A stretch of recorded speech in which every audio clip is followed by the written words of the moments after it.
लोकसभा अध्यक्ष ओम बिरला अपने संसदीय क्षेत्र कोटा बूंदी के 3 दिवसीय प्रवास पर आज ट्रेन से कोटा पहुंचे। कोटा रेलवे स्टेशन पर आमजन और कार्यकर्ताओं ने बिरला से मुलाकात की। इस दौरान पूर्व नेता प्रतिपक्ष लव शर्मा भी मौजूद रहे। कोटा दौरे के दौरान बिरला विभिन्न सामाजिक कार्यक्रमों में भाग लेंगे।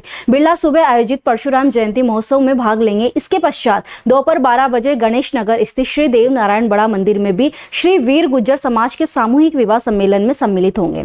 दोपहर 12:30 बजे दशहरा मैदान में यादव समाज द्वारा आयोजित अनाथ एवं विधवा महिलाओं की पुत्रियों के निःशुल्क विवाह सम्मेलन में भाग लेंगे। दोपहर 3 बजे वे बूंदी जिले के कापरेन में 27वां मेघवाल समाज के सामूहिक विवाह सम्मेलन में शामिल होंगे। शाम 5:30 बजे बूंदी स्थित परशुराम वाटिका में सर्व ब्राह्मण महासभा द्वारा आयोजित भगवान परशुराम जन्मोत्सव कार्यक्रम में सहभागिता करेंगे।